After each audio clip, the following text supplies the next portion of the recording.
Bien sûr. On accueille Alexis Corbière, notre invité, député écologiste et social de la Seine-Saint-Denis. Il faut préciser que vous avez pris votre distance avec la France Insoumise, mais que vous restez un proche de Jean-Luc Mélenchon, non? Ah bon? Vous n'avez pas gardé des liens forts avec Jean-Luc Mélenchon? Non, je crois que précisément, non.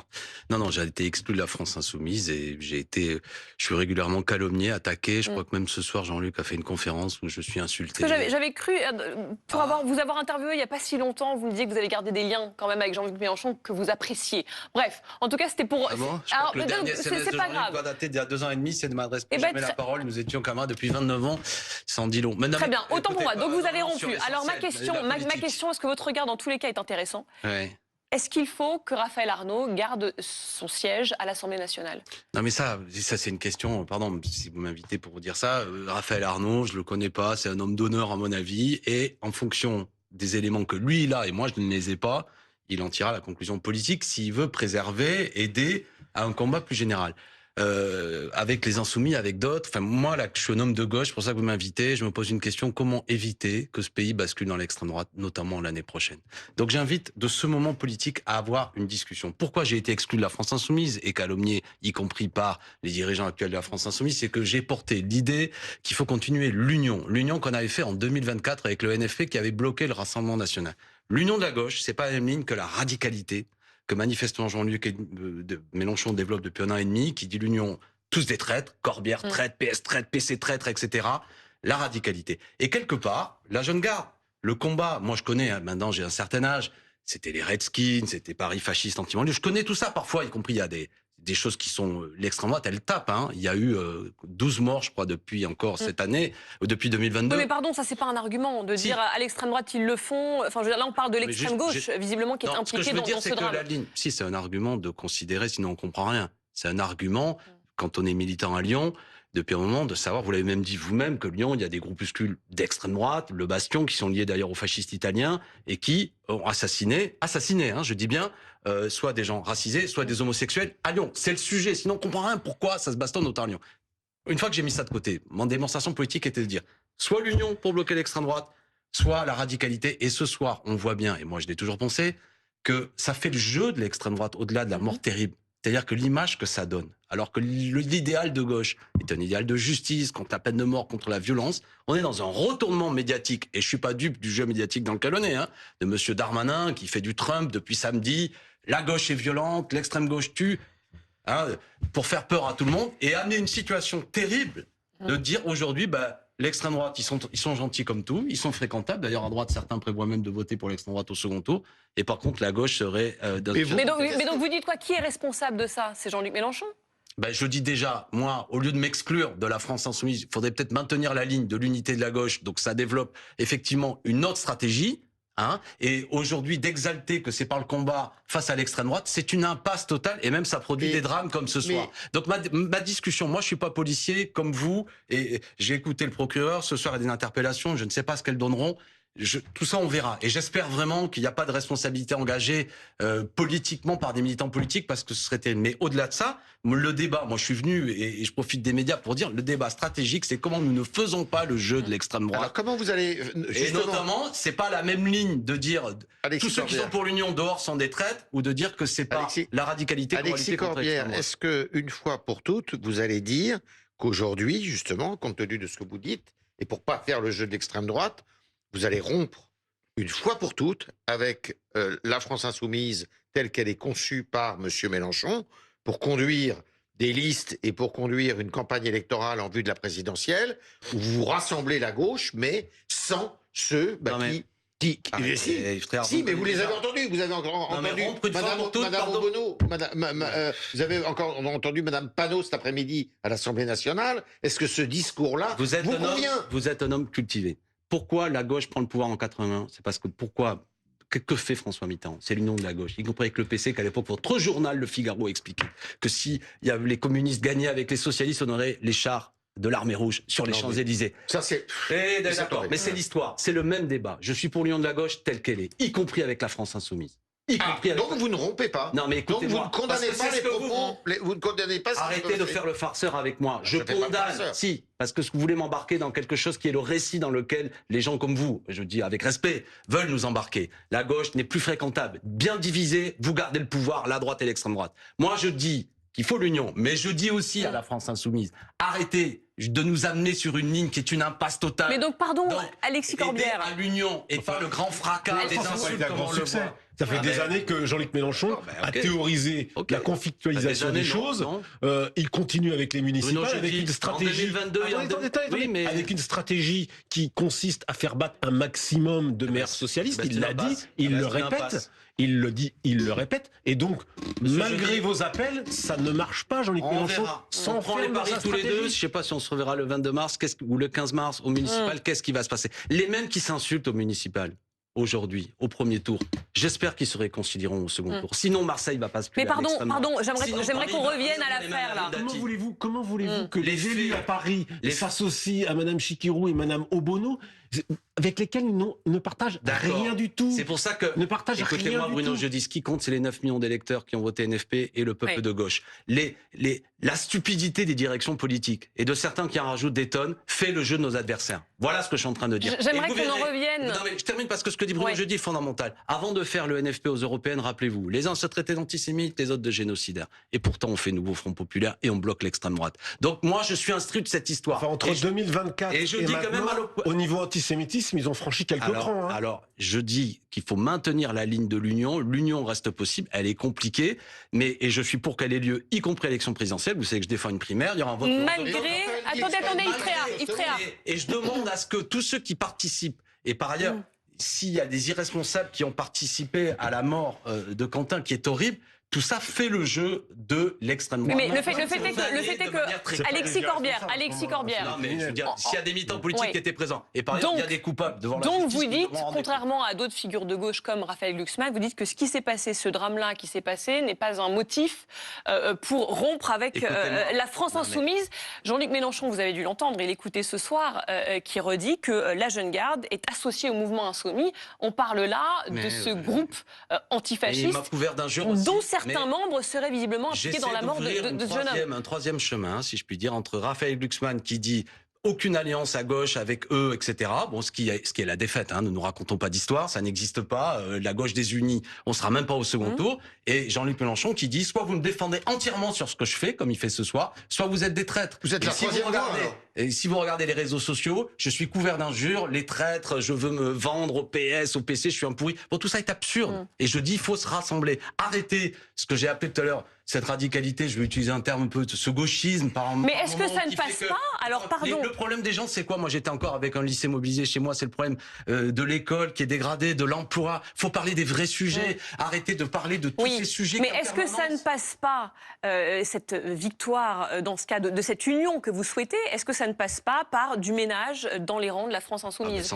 C'est ce que demande notamment Sébastien Lecornu, le Premier ministre, qui dit qu'il y a des profils, en l'occurrence Raphaël Arnaud, son assistant parlementaire, qui n'ont pas leur place dans l'hémicycle. À la fois, c'est de nous foutre dehors avec Daniel Simonet, Raquel Garrido, de faire partir. Oui, mais justement. Bon, non, mais moi, attendez. Non, mais attendez, Alexis Corbière, parce que vous en tirez un peu facilement. Pourquoi, alors que vous avez été purgé, comme vous le dites d'ailleurs, c'est le mot que vous utilisez. Pourquoi, comme vous avez été purgé, pourquoi, depuis que vous avez été purgé, vous n'avez jamais demandé à Jean-Luc Mélenchon des comptes? Et vous n'avez jamais pris vraiment vos distances avec lui. Et vous n'avez jamais critiqué même la France insoumise telle qu'elle existe aujourd'hui. Non, mais je dis. On vous a jamais entendu là-dessus. Ah bon, pardon. Bah écoutez, ceux qui l'entendent, et je ne veux pas revenir encore sur le discours de ce soir de Mélenchon, qui me réinsulte en permanence parce que considère justement que nous essayons de dire il y avait une belle promesse dans la France insoumise. J'ai un beau programme. Mais la manière dont elle est mise en œuvre, cette stratégie, la stratégie y compris depuis en particulier ces dernières années, est en train de gâcher cette belle promesse. Voilà ce que je suis en train de dire. Et quelque part, si ça a une utilité, je le dis encore à Jean-Luc, tu es en train de détruire l'œuvre de ta vie. Moi, je l'ai connu, mais il m'avait fait découvrir le mythe de Sisyphe d'Albert Camus. Il est Sisyphe. En permanence, il monte le rocher, chaque fois, ça déballe en bas. Il détruit ça. Mais là, on joue plus. La prochaine fois, ça peut être l'extrême droite qui gagne. Donc, on arrête les conneries. Et la stratégie qui est mise en place, pardon, de la vulgarité, est une stratégie qui est illisible vis-à-vis des gens. Il fait gagner l'extrême droite. Bah oui. Je pense qu'aujourd'hui, venir expliquer que quelque part, ce qui a eu lieu, comme il laisse la faute à tout le monde, la presse est en complot contre eux, de même pas être foutu. D'ailleurs, j'ai rien compris parce que j'ai vu à la fois il fait une défense un peu de la jeune garde, mais Raphaël Arnaud, qui m'a l'air plus raisonnable, licencie son collaborateur parce que c'est quand même l'occasion de me dire, à mon avis, qu'il y a un problème de fond. Pourquoi c'est pas eux, d'ailleurs, les dirigeants insoumis, qui nous ont alors dit... justement, et je vous promets, Dylan Sama, que je donne aussi le micro. De subir l'agenda judiciaire. Mais alors justement, sur cette défense de la France insoumise dans cette affaire, qui dit effectivement, en gros, c'est la stratégie de la victimisation, on n'y est pour rien, il n'y a aucun mea culpa ce soir de la part de Jean-Luc Mélenchon, qui dit c'est la faute des autres, et qui va jusqu'à remettre la faute sur la victime elle-même. Écoutez ce qu'il a dit ce soir. Je veux dire à ceux qui, pour utiliser la situation, pour en faire un usage politicien, ont prétendu que cet homme était là quasi par hasard et qu'il était venu peut-être pour une amicale partie de canasta ou bien pour enfiler des perles, que c'était un militant politique qui était venu dans le propos délibéré d'associer son action à celle d'une milice, car depuis, cela est prouvé. Il vous choque ces mots-là? On a presque l'impression, pardon, hein, on est quelques jours à peine, moins d'une semaine après la mort de ce militant identitaire, qu'il dit, c'est un petit peu de sa faute. Non, ce qui n'est pas très digne, c'est le côté la canasta, faire rire sur le sujet. Ça, franchement, Jean-Luc, je ne m'adresse plus à Mélenchon, mais c'est pas digne. Après, il y a un vrai sujet. Hein. On a vu les images. Ne racontons pas d'histoire. Ce groupe d'extrême droite était venu aussi pour faire le coup de poing. Et désormais, c'est établi. Donc on comprend rien, là encore. Hein, que dans un portail, il a été présenté comme un catholique attaché à sa paroisse qui passait là. Non, c'est y compris ce que dit Mélenchon, ne peut pas le défendre, c'est rendons y compris hommage à ce militant. C'était un militant politique. Et il était d'extrême droite, lié à l'Action française. Mais pardon, là-dessus, on a toujours été très clair, je crois, sur ce plateau, en tout cas. Si, dans un premier temps, le groupe Némésis venait expliquer que c'était quelques copains qui étaient là. Bon, ils étaient venus, eux aussi, pour faire la bagarre. Bon, très bien. Une fois qu'on a dit ça, les images que moi j'ai vues de violence, et j'ai une certaine habitude de la violence politique, j'ai vu des services d'ordre se taper dessus, sont extrêmement choquantes, ignobles même, et frapper un homme à terre, s'acharner sur lui, franchement, la justice doit établir les faits parce que ça n'est pas tolérable. Mais là encore, là où vous m'avez tout à l'heure dit, je ne cherche aucune excuse. À Lyon, on avait un phénomène particulier, 2 groupes d'extrême droite qui faisaient régner la terreur, 2 groupes de gauche qui ont fait de l'autodéfense, et parfois c'est nécessaire. Je répète, qu'on m'entende, hein, ceux qui font de la politique, oui, il faut des services d'ordre, les syndicats ont des services d'ordre, les partis politiques ont des services d'ordre, parce que nous sommes parfois attaqués, insultés, etc. Et qu'il est normal qu'on se défende. Mais ce à quoi on a assisté, c'est autre chose. Mais là encore, je suis venu, et je le dis une dernière fois, le moment dans lequel nous sommes, et je m'exprime une fois de plus comme militant de gauche en essayant d'être utile à mon camp. Soit nous travaillons à l'union, un candidat commun, pourquoi pas à l'élection présidentielle, je le souhaite, avec une primaire le 11 octobre. Soit nous explosons en 1001 morceaux, dans lequel on va devoir se justifier de la responsabilité. Alors, attendez, ça fait 1 an et demi que vous explosez. Oui, mais l'alternative qui est portée... Jean-Luc Mélenchon, il a décidé d'avoir comme premier ennemi la gauche. Eh ben, c'est une faute. Non, mais, mais moi, je plaiderai tant qu'il faudra plaider, je twisterai. Vous y s'il fallait étiez. twister comme dirait le poète, je continuerai à le dire. Si on ne le fait pas, nous perdrons. Et vous avez cité M. Glucksmann, lui il vient dire non, plus d'union avec la gauche radicale. Mais la gauche radicale est aussi une composante. Vous étiez à l'Assemblée nationale cet après-midi. Le climat était particulièrement tendu, non? Bah, il y avait de la gravité, hein, évidemment. Non, j'ai trouvé au contraire que il y avait une certaine gravité là-dedans. Vous approuvez le discours de Mathilde Panot? Alors attendez, justement, vous savez quoi? Non, mais... Vous me faites ma transition, Yves. On va écouter Mathilde Panot et cet échange avec Sébastien Lecornu, commenté derrière par Jean-Luc Mélenchon. Regardez d'abord cette première séquence. Aucun insoumis n'est impliqué, ni de près, ni de loin, dans ces violences. Monsieur le Premier ministre, faire peser sur notre groupe une responsabilité morale imaginaire ne parviendra pas à éclipser votre réelle responsabilité politique. Je le rappelle ici, le maintien de l'ordre public relève de la compétence exclusive de votre gouvernement et non pas de l'opposition parlementaire. Madame la présidente Panot, ce que vous venez de faire est absolument ignoble et abject. Il est temps que vous fassiez le ménage, Madame la présidente Panot. Le ménage dans vos propos, le ménage dans vos idées et surtout le ménage dans vos rangs. Et écoutez la façon dont Jean-Luc Mélenchon ce soir s'adresse au Premier ministre et lui répond. Nous n'acceptons pas les leçons que nous donne Monsieur le Premier ministre qui visiblement a pété un câble cet après-midi aux questions d'actualité. Nous insultant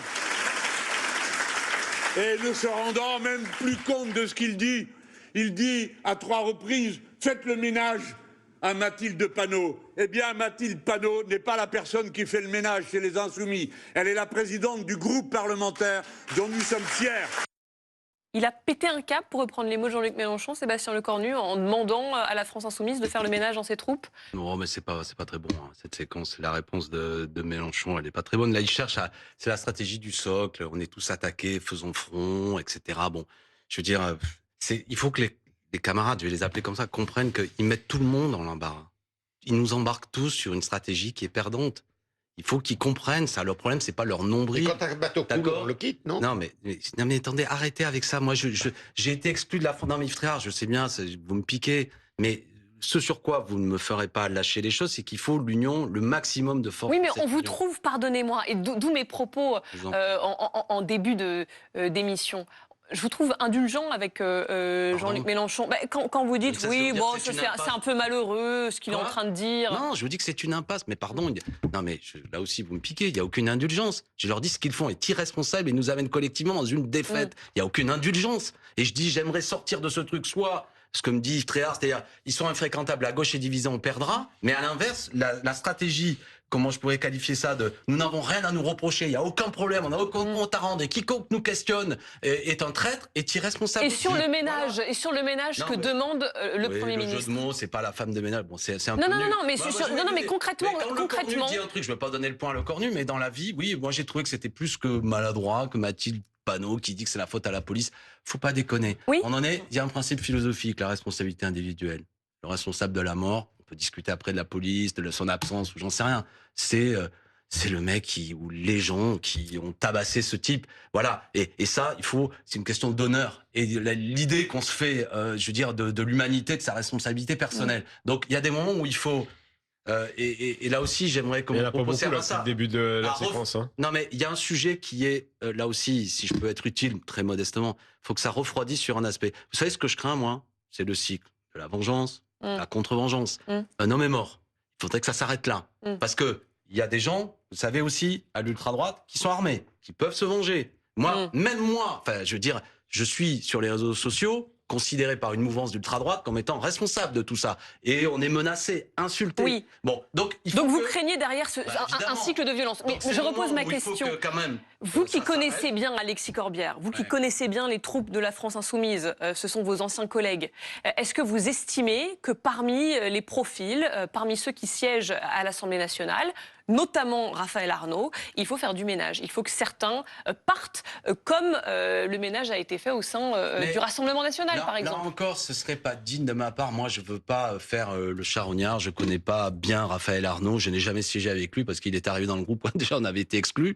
Je pense que c'est un garçon qui a une certaine idée de l'honneur. Et en fonction des responsabilités que lui connaît et pas moi, je pense qu'il prendra peut-être des mesures pour protéger l'ensemble du mouvement politique. Mais j'en sais rien. On va voir entre eux ce qu'ils ont à se dire. Moi, je ne suis plus dans cette histoire-là. En tout cas, son profil à lui ne vous choque pas. Mais... Déjà condamné, fiché S, cofondateur de la Jeune Garde. Ce profil-là ne vous interpelle pas. Il a toute sa place pour vous dans l'hémicycle. Mais je répète, la question, c'est pour porter quelle ligne stratégique? C'est important. Vous évacuez ça. C'est que moi, s'il évolue en se disant, bon, il rejoint la France Insoumise, l'idée de faire le coup de poing contre des groupuscules d'extrême droite, c'est pas une ligne politique, c'est une impasse. Il a évolué. Moi, je ne sais pas ce qu'est allé faire Jean-Luc Mélenchon quand il est allé parler devant la Jeune Garde. Qu'est-ce qu'il leur a dit? Est-ce qu'il leur a dit, maintenant, il n'y a que l'action démocratique? Ce que je crois juste, c'est-à-dire, la seule manière de changer le pays, c'est par les élections. Tout ce qui est affrontement est une impasse totale, voire même peut avoir des conséquences terribles. Donc moi, je ne sais pas. Là, il y a quelque chose qui est nouveau dans la France Insoumise que j'ai connue. Vous savez, moi, la France Insoumise que j'ai connue Jean-Luc Mélenchon, et vous aussi, qui avez une ligne assez différente. Alexis Corbière, si on regarde les sondages, d'un côté, vous avez Raphaël Glucksmann, aujourd'hui, qui est, je crois, à 14-15% d'intention de vote, et vous avez de l'autre côté Jean-Luc Mélenchon, qui est à 12 ou 13% d'intention de vote. Pourquoi vous ne dites pas, vous n'allez pas vers Glucksmann en essayant de le convaincre de participer à l'exercice de primaire que vous voulez organiser, et puis de laisser tomber Mélenchon? Non, mais moi, parce que ce que vous allez gagner d'un côté, moi, je m'adresse à tout le monde à ce stade, y compris aux électorats, aux cadres. Je ne vais pas me casser les dents en permanence sur le refus de Mélenchon, qui est même pas un refus poli d'ailleurs, mais je continue à dire à ce grand mouvement, à l'espoir qu'il a levé, qu'actuellement, je pense qu'il est dirigé dans une direction qui nous amène à la défaite. Après, le problème que j'ai avec Raphaël Glucksmann est une question politique. C'est que ce qui a levé aussi 9 millions de personnes, c'est qu'il y avait un programme social. Et Glucksmann, il n'était pas d'accord avec notre programme, à moins qu'il évolue. Si on veut aussi mobiliser des gens, qu'est-ce qu'on leur dit sur le partage des richesses? Qu'est-ce qu'on leur dit sur la défense de la retraite? Qu'est-ce qu'on leur dit sur la transition écologique? Qu'est-ce qu'on leur dit sur le changement d'institution? Qu'est-ce qu'on leur dit pour que leur quotidien change? Et de ce point de vue-là, Raphaël Glucksmann, c'est un garçon intelligent, sans doute c'est une ligne politique, et plutôt pour aller d'abord chercher un électorat d'un macronisme déçu et s'adresse peu au milieu populaire dans ses propositions. Et ça aussi, c'est une ligne de défaite. Parce que le pays, par ailleurs, est en colère. Que les choses soient claires, quand je dénonce une forme de radicalité aujourd'hui un peu nouvelle que prend la France insoumise, en même temps, il y a une attente de rupture dans le pays avec les politiques que sont. Les gens voient beaucoup d'injustices qui s'accumulent. Et moi, j'aimerais en plus être invité à ce plateau pour qu'on discute.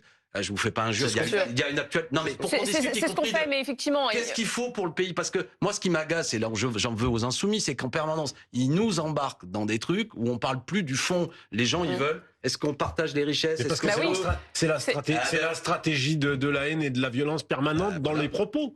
C'est quand même ça depuis 2024. On voit bien que... D'accord. Donc moi, je pense que ce qui parle au cœur des gens, c'est comment on les sort de la précarité. Comment on avance sur des choses où l'éducation permet à ce que les milieux populaires, quand ils mettent les gosses à l'école publique, ça va vraiment avancer. Et donc de créer des postes de profs, etc. Ça les intéresse. Ces histoires, pardon, même si là c'est un drame, mais voyez bien, créer une actualité, un bruit permanent et pratique en plus la division entre le bruit et la fureur.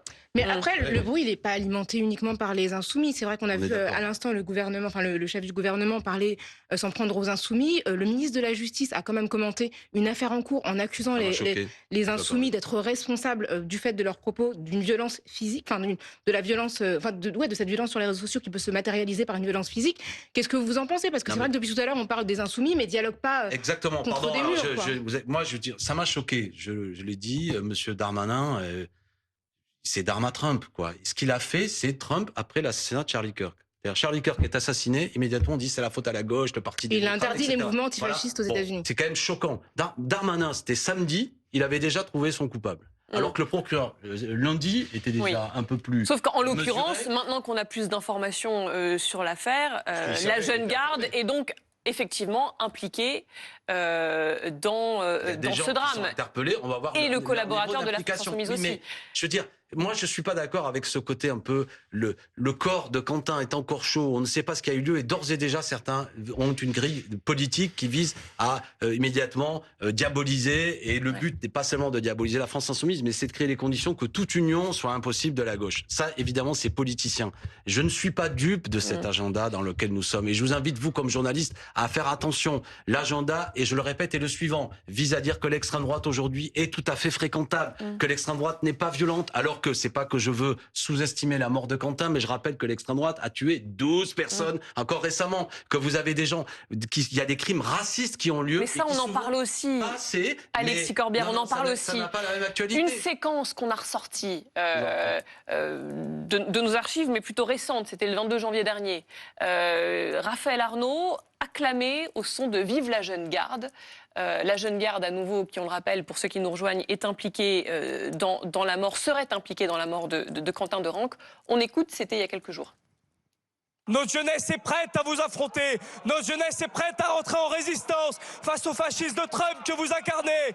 Vive la résistance, vive la jeune garde, vive l'antifascisme.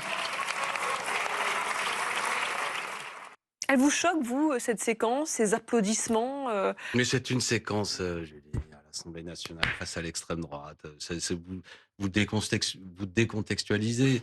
Enfin, je ne sais même plus à quoi il répondait, mais je veux dire, il faut que ceux qui nous regardent comprennent, à l'Assemblée nationale, vous êtes insultés par les gens du Rassemblement national, il a dû leur répondre, bon, très bien, ça vaut ce que ça vaut. Sauf que la jeune garde, pardon, en l'occurrence, serait potentiellement responsable de la mort d'un jeune homme. Ce ne sont pas des tendres. Oui. Non, mais j'imagine que vous connaissez ce mouvement. Vous mettez un conditionnel, donc on va tous les deux attendre de voir véritablement, parce que vous et moi, vous comme journaliste et moi comme homme politique, j'emmerais réagir sur des faits. Oui, et vous avez raison, alors je vais vous faire réagir à un fait.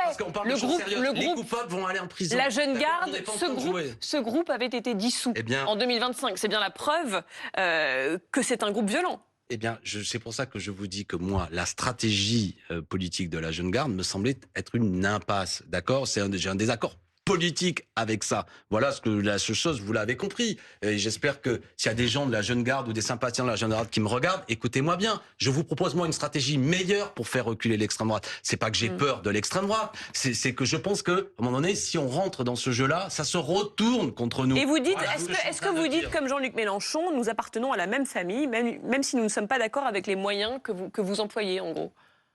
C'est ce qu'il dit à la jeune garde ce soir. Si vous, oui, enfin, qu'est-ce que vous voulez que je vous dise de ça? Les moyens, non, je sais pas, il a l'air de les défendre. Vous vous dissociez ou pas? De quoi? De la jeune garde. Mais je vous ai dit que je suis en désaccord avec la stratégie qu'il propose. Je crois que je l'ai dit 20 fois. Je l'ai dit. Qu'est-ce que vous voulez que je vous dise? Oui. Mais voilà, c'est tout. On l'a compris, je propose une autre stratégie. C'est pas me dissocier. Je fais de la politique, eux font de la politique. Je leur propose une autre stratégie qui est exigeante, qui est compliquée, parce que les partenaires sont compliqués, parce que le PS est... Mais vous ne proposez pas de rupture avec ce genre de mouvement? Je pense que lui, il n'est pas sur ce type de stratégie. Mais ce genre de mouvement, c'est un groupement de quelques dizaines de personnes. Oui, enfin, mais qui font du mal, visiblement. Excusez-moi, je vous écoute depuis tout à l'heure et je suis assez surpris d'une chose, c'est que vous avez parlé à peu près 30 fois, 40 fois d'extrême droite et on a l'impression que votre seule ambition pour 2027 c'est de battre l'extrême droite. Et on a l'impression que le seul point commun entre Glucksmann et LFI que vous essayez à tout prix de mettre ensemble, le seul objectif de ça c'est de battre l'extrême droite. C'est un peu faible pour rassembler la gauche. Non mais je pose la question, je suis avocat. Non, il n'y a pas de souci.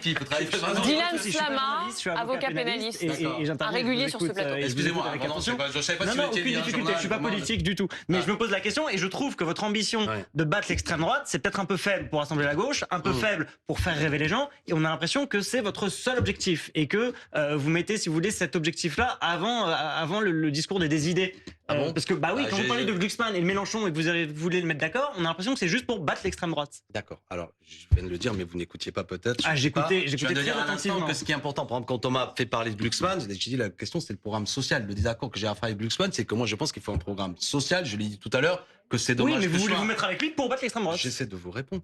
Que notamment, il faut une autre répartition des richesses. Je suis un défenseur, par exemple, la question fiscale est importante. Si vous êtes avocat sur, par exemple, la taxe Glucksmann que j'ai portée, je suis même pour avancer sur l'idée d'un autre mode d'héritage. Aujourd'hui, il y a un problème sur l'héritage doré qui est un problème de transmission des richesses qui est particulièrement injuste pour permettre de dégager des moyens pour une politique qui permet de mettre en place plus de justice. Ça, c'est au cœur du débat. Maintenant, je vais vous dire, j'assume totalement que nous sommes dans un moment très particulier de la vie politique, mais moi je m'exprime comme homme de gauche, où si l'extrême droite l'emportait, ça ne serait pas comme on a pu connaître dernièrement. Même moi j'étais agacé quand Emmanuel Macron avait gagné, j'étais même agacé quand Jacques Chirac gagnait, mais si c'est l'extrême droite, c'est encore autre chose. Pourquoi? Moi je suis élu de Seine-Saint-Denis. Le programme du Rassemblement national vis-à-vis de la Seine-Saint-Denis va être particulièrement terrible vis-à-vis des milieux populaires. C'est un programme raciste qui fait que les gens qui vivent et travaillent en France n'auront pas tous les mêmes droits, notamment sur les questions sociales. Donc je ne suis pas indifférent dans le degré de brutalité qui pourrait s'appliquer, notamment contre les milieux populaires,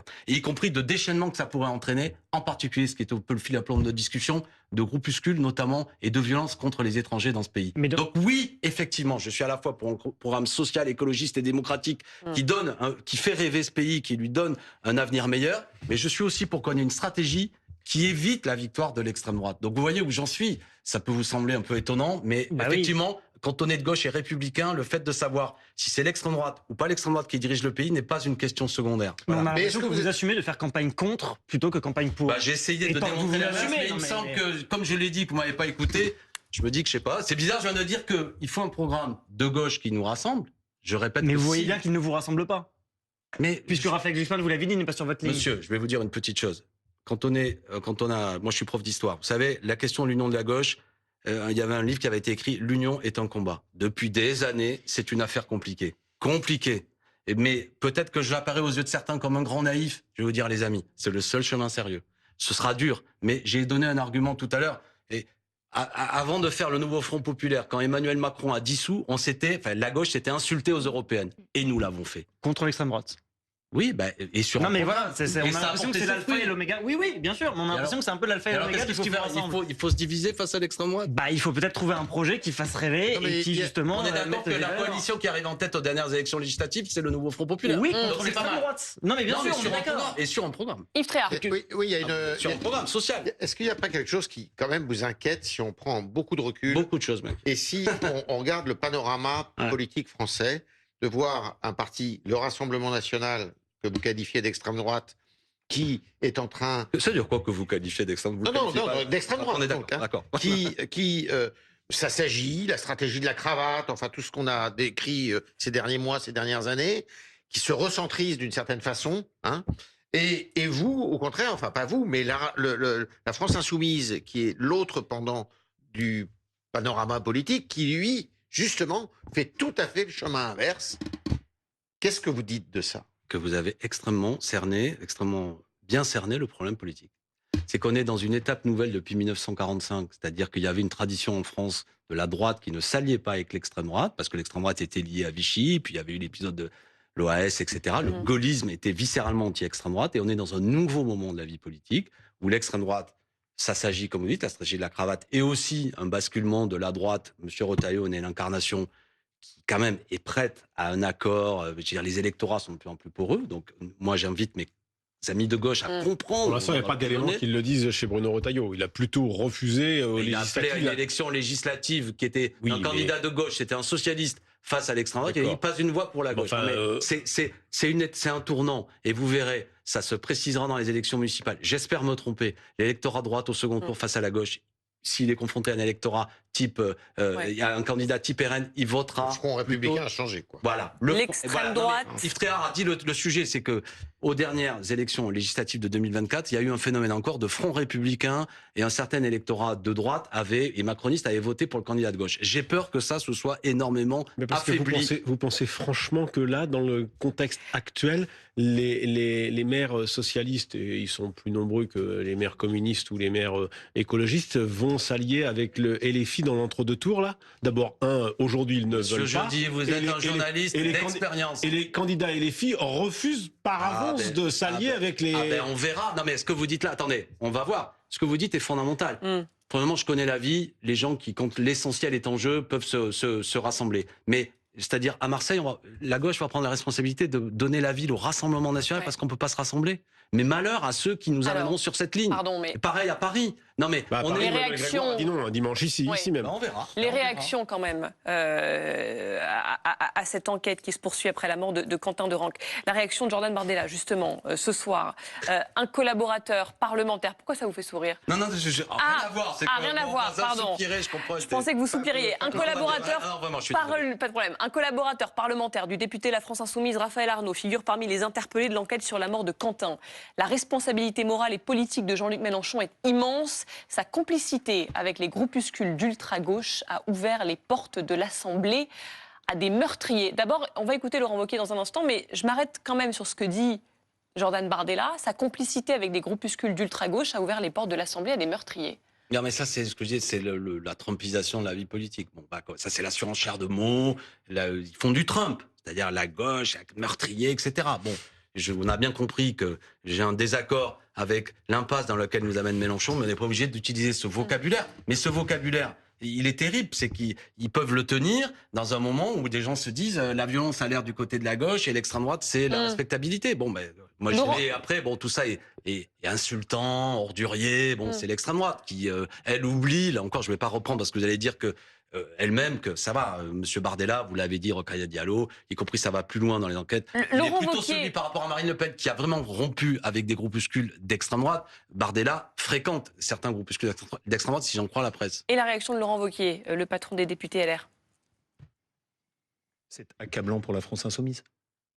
Oui, j'ai dit cet après-midi que l'extrême gauche avait du sang sur les mains. Et j'ai eu face à moi dans l'hémicycle de l'Assemblée nationale une hypocrisie et un cynisme insoutenable de la France Insoumise. À les écouter, c'était quasiment eux les victimes. La violence qu'a subie Quentin, elle ne vient pas de nulle part.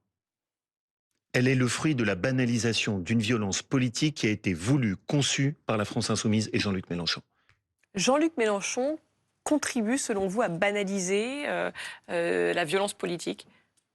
Mais j'espère pas. Non, enfin, je veux dire, il faut pas ça. Non, mais oui ou non? Est-ce que pour vous, il alimente une forme de violence politique, Jean-Luc Mélenchon? Non, mais je vois bien le piège dans lequel on veut les amener tous à vraiment à faire le diable absolu, ce qui, je veux dire, la violence politique. Écoutez, non mais ce serait fou que de faire croire que la violence politique c'est la responsabilité de Jean-Luc Mélenchon. La violence politique, on est dans une banalisation. Le grand mouvement populaire qui avait eu lieu, les Gilets jaunes, a été rudement réprimé. Il y a de la violence qui a été banalisée. Donc la vie politique, il y a de la violence. Alexis Corbière, il y a quand même eu ces dernières années, il y a eu des violences contre des élus. Jérôme Guedj, dans les manifestations, franchement, il a été plus que malmené. Et à l'époque, les Insoumis ont été d'une très grande discrétion sur la condamnation. Il y a des permanences, y compris d'élus et les filles qui ont été attaqués. Vous avez devant moi quelqu'un qui s'est fait menacer de mort avec Raquel Garrido. On s'est fait menacer de mort par 2 militants zémouriens. Non, mais c'est pas uniquement d'accord. Donc on parle de tout ou pas? Vous avez de tout. Des militants. Vous avez Monsieur Aramburu qui a été assassiné par 2 fascistes à Paris. Je vous répondais sur le fait que vous disiez que Jean-Luc Mélenchon était responsable de rien. Moi, je trouve que Jean-Luc Mélenchon, son mouvement, a assez peu condamné les violences de... au mot de Monsieur Wauquiez, qui d'un seul coup a une stratégie très précise, la diabolisation de la gauche, pour fracturer la gauche, je répète ce que j'ai dit tout à l'heure, et qui, je ne sais pas si M. Wauquiez s'en aperçoit, il est en train de tresser la corde dans lequel il se fera attacher, c'est-à-dire il banalise l'extrême droite, il diabolise la gauche et il banalise l'extrême droite. Je dis à M. Wauquiez, s'il nous regarde, vous vous ferez dévorer sur cette stratégie. Mais donc, vous défendez Jean-Luc Mélenchon? Non, je défends, dans cette séquence, là encore, je sais, vous me répétez ça depuis tout à l'heure, sans doute pour me taquiner. Je dis que dans cette période... Mais non, c'est le sentiment que j'ai. Vous ne voulez pas vous friter avec Jean-Luc Mélenchon puisque vous défendez une union de la gauche. Je dis que la ligne qu'ils ont, le fait, là encore, de cette radicalité permanente, leurs propos, ils sont infoutus quand même depuis le début d'aider à ce qu'on voit clair sur cette histoire de Lyon. En nous expliquant, certains députés, je crois sur votre plateau, sont venus dire le collaborateur Raphaël n'a rien à voir, le même, bon bref, on ne sait plus très bien, et ils nous amènent dans quelque chose d'extrêmement confus. Vous diriez qu'il trumpise le débat français aussi, Jean-Luc Mélenchon? Non, je dirais pas. Je vois surtout la trumpisation, c'est cette idée de la banalisation de l'extrême droite. Donc vous faites comme lui, vous inversez la charge de la preuve. Non, mais sur le terme de trumpisation. C'est vous qui l'avez employé plusieurs fois ce soir. Oui, parce que la droite française est en train de se trumpiser. Oui, mais je suis d'accord. Exactement. Plutôt que, pardon, mais moi, je pense qu'il y a du gauchisme, si vous voulez. Moi, je sais pas si parce que ça a une connotation à gauche, c'est-à-dire il y a une espèce de petit jeu de pseudo-radicalité à gauche qui est beaucoup utilisé dans la bouche de Jean-Luc Mélenchon et de la France Insoumise actuelle. Alors que moi, j'ai eu été le porte-parole de Jean-Luc. Vous ne pouvez pas dire que c'est une pseudo-radicalité, vous participez à son ambiguïté. C'est une radicalité que cultive Jean-Luc Mélenchon. Attendez, moi j'ai été, rappelez-vous, quand j'étais dans la campagne de Jean-Luc Mélenchon en 2017, qui était une campagne très belle, très radicale d'ailleurs sur ce qu'elle proposait, mais d'une radicalité républicaine et sociale. Et Jean-Luc Mélenchon était, au terme de cette campagne, l'homme politique préféré des Français. Oui. D'accord ? Oui. Bon, aujourd'hui, depuis quelque temps, il y a une exacerbation, une mise en scène de ce que je répète depuis tout à l'heure, à savoir, nous sommes le seul mouvement pur à rester fidèle au programme, tous les autres sont des traîtres, on se fait tous allumer la gueule en permanence, qui empêche, ce qui à mon avis, la stratégie de pouvoir se rassembler. Mais voilà, ça va plus loin que ça. Écoutez les exemples donnés par Gérald Darmanin à l'Assemblée sur cette brutalisation. Mais déjà, Gérald Darmanin, il ne va pas être cité comme un expert objectif et neutre. Non, mais alors pour le coup, il donne des exemples assez précis. On écoute. La brutalisation de la vie politique doit arrêter. Vous l'avez dit, M. Glucksmann l'a dit aussi, je voudrais souligner l'unanimité politique, quasiment l'unanimité politique. Il y a de la brutalisation quand on dit que la police tue alors que 10 à 15 policiers et gendarmes meurent par an.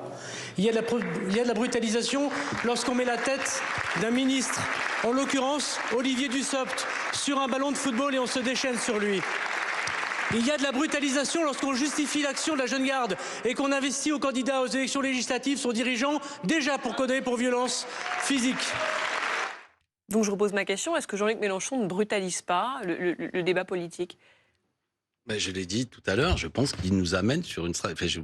Je crois, j'ai l'impression de passer mon temps à répéter. Je suis soumis à la question. Il est sur une stratégie qui fait que ça disloque l'alliance que nous avons constituée en 2024.